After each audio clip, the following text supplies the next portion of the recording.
今天继续来玩我的机械动力空岛。这个存档已经玩了很久了，乱七八糟的农场也做了好几个了。现在面临的问题就是农场与农场之间的距离太远，我想解决跑路的问题。众所周知，在我的世界的生存模式下，唯一一个可以让玩家起飞的道具就是鞘翅。那么在这个空岛环境下，有没有办法获得鞘翅呢？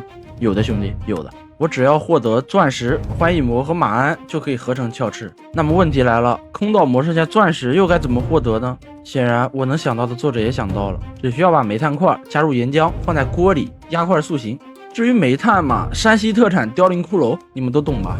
其次的问题就是马鞍。起初我想的是马鞍可以通过皮匠去换，但是和皮匠换了一会儿之后，我才发现给它升级特别慢的离谱，所以我一怒之下，我直接干脆不换了。另外一种获取马鞍的方式也非常简单，就是通过打袭击。劫掠兽也会携带马鞍，所以我最终决定逼自己一把，后续做个袭击塔。当务之急还是先解决钻石的问题。这个小平台还是前期用来抓猎人的地方，现在要把它拆了，重新盖一个新的。说实话，玩了这么久，我的世界凋零骷髅农场做了没有20回，也得有15回。这一次可以说是最轻松、最惬意的一次。往常我做凋零骷髅农场，不是被猎人烧，就是被猪拱。而且这次有了机械动力的加持，我也不需要去抓猪灵或者是放铁傀儡。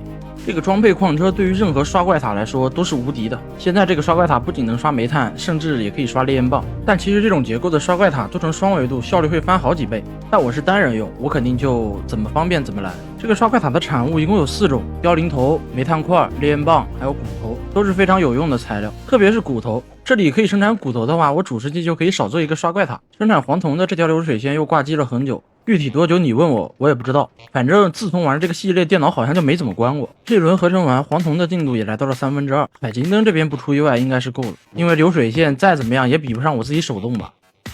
给他提交一下，应该够了吧？我怎么差400个，有点恶心啊！百金沙粒还用完了，算了，等会儿再来吧。接下来我打算解决1万个泥土的问题。土之精华，众所周知，沙土用锄头或者铲子可以把它变成泥土，而2个泥土和2个沙粒可以合成4个沙土，其实就相当于沙粒变成泥土了。把原石放在石磨或者粉碎轮里磨一下，都可以变成沙粒。因此我只需要2个泥土和1个刷石机，经过一条流水线的加工，就可以拥有无限的沙土。但是这还不够，我总不能自己拿着锄头把这1万个沙土变成1万个泥土吧？重点来了，在机械动力里有一个叫动力犁的东西，听这个名字应该就能知道，只要给它提供动力，它可以自动帮我犁地。对此我只能说，机械动力你无敌了。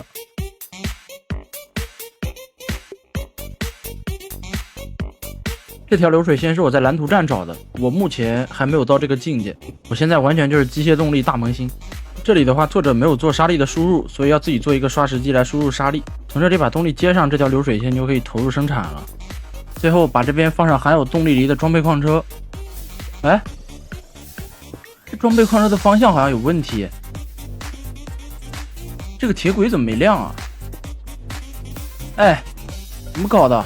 Later， 研究了好久，我才发现是我在制作这台流水线的时候把它的蓝图旋转了，就导致它出现了问题。于是我又花了好长时间把它拆掉，让大炮又重新做了一遍。目前已经可以正常投入使用了。这个机械手放泥土，然后上面的动力犁处理泥土，钻头把它变成掉落物。最终所有的泥土都会进入上面的保险库，目前已经有900多个泥土了，因为它本身会有损耗嘛，不过它是会越来越多的，不用担心，等着就好。截至目前为止比较简单的我都已经做完了，下一项我想解决的就是这个冰的问题，而且它要的还是蓝冰，非常过分。在原版里9个冰可以合成1个浮冰，9个浮冰可以合成1个蓝冰，但是在机械动力里面，冰直接用水洗是可以洗成浮冰的，这个可以帮我省不少事情。有思路了，我得去设计流水线了，但是我本来是不是要去搞鞘翅的呀？算了，不管了，我们下期再见，各位。